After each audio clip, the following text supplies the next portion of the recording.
Hello everyone, have an awesome video for you today. So we're going to go ahead and draw some hair. And first we're going to start off with some female hair. We're going to start with the very simple one, long straight hair. And I have a reference here so you can see. And when you're drawing hair, what you want to do is you want to break it down into sections.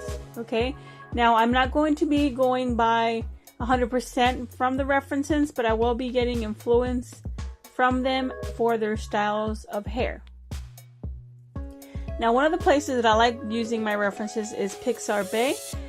Those are free images to use, so you don't have to worry about copyright or anything like that. You can look up some references for hair and other objects for you when you want to draw something. Here I'm drawing now the curly hair. So again, you want to start off with the very basic stuff. Is you want to break down the hair into certain sections, and you don't want to draw every individual hair strand. You just want to hint at it. So one of the things is with curly hair, it's always more poofy or like bigger patches or batches at the bottom than it is at the top. Now we're going to go ahead and draw some short hair. Now I recommend you start off with short hair because it's very easy. It's easier for you to break down the hair into smaller sections versus when it gets longer, you have to pay more attention to how the strands move and bend as they go further down. So for this short hair, I basically started off by drawing the roots. I always like drawing the roots first because when you're drawing the face, a lot of people forget that the hair starts a little bit above the forehead. It's not going to start right off the scalp, okay?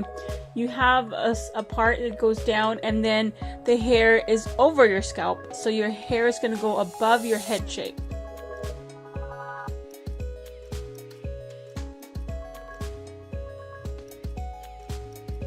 So here I'm going to draw short hair again, but it's curly hair. This is a really curly hair, and there's a lot of different ways to draw curly hair. You can, if you want to draw every strand, that'll probably take you too long. I don't recommend that. The more simplified you make the hair, the more realistic it will look. And you just want to kind of, again, break down the sections, draw the bigger chunks of hair in the directions they're going, and then insinuate the rest of the other parts of the hair. When you look at hair, it's not always going to be completely tidy. You will have a little bit of few strands here and there, some little fuzzies in the hair. That's also a nice touch to put to the hair, makes it look more realistic. For this curly hair, I just did it kind of like squiggles, and then I hinted and I went back in there with darker shades to push some of the strands forward and some of them back. Here's some side view ones that I'm doing. Just make sure that you remember how the hair flows. It starts off from the top of your head and it goes back, right? And so whenever you're breaking up your hair into certain sections, you want to know how is it going from your scalp towards that direction. Which direction is it going? Is it going up? Is it going back? Is it going forward? That will help you be able to pay attention to how the hair flows and moves. So once again, here I'm doing another one really quickly, 3/4 view. Now I'm going to go ahead and draw a hair in a bun. So this is where I was mentioning, you want to know where your hair is going in what direction from the scalp towards, since this is the bun, it's going towards the back. So even though I broke up 3 different sections, the front and the sides, they're all going to go towards the back. Okay, so for this piece right here, once again, I'm showing you how you can break down any kind of hairstyle by breaking it up into sections and blocks. And again, you don't want to put every single little strand. You want to kind of just hint at how the hair is going and how it's moving.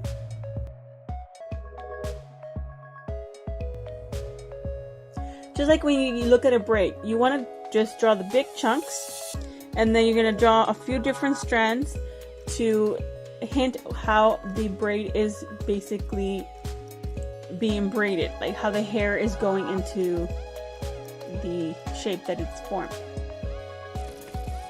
I'm going to go ahead and now switch over to the male hair. Of course, this hair is a little bit more simple, but it's also harder because a lot of hairstyles for males are short hairstyles.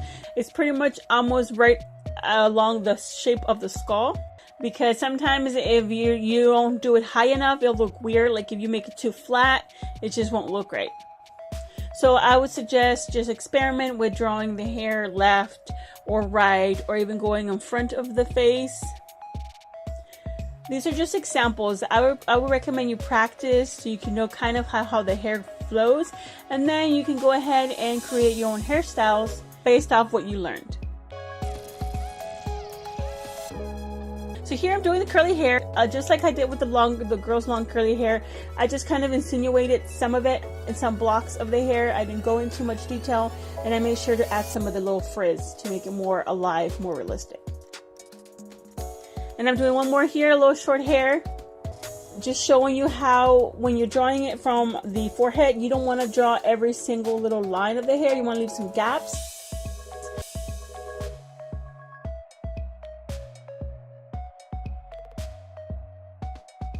Now we're going to go ahead and draw a 3/4 view one here. And here I showed you where the line is. Here is basically the head, and you can see that I did a lower line where the actual hairline is starting compared to the top of the head. And then you're going to see that the hair goes above the top of the head.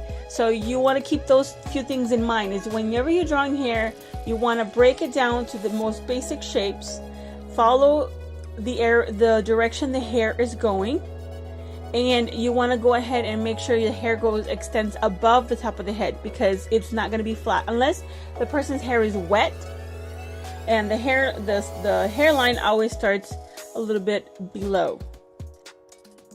Just reiterate everything that we learned, and we're going to go ahead and do a guy with long hair, because necessarily guys don't have to have short hair. They can have any kind of hair. They can have super long hair, can have it in a ponytail.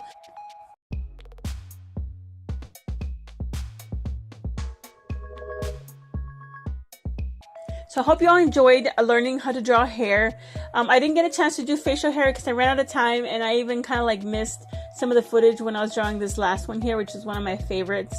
And I was sad that I didn't get to show you the whole process of it. Every day you can practice a different kind of hairstyle, or you can just do it for one particular day. That would be cool if you combined all of them in a piece or something like that. I would thank you so much for watching. It was a lot of fun, and I'll see you all next time. Keep creating, keep inspiring. And also, don't forget to check out the iCards and give this video a thumbs up. Bye bye.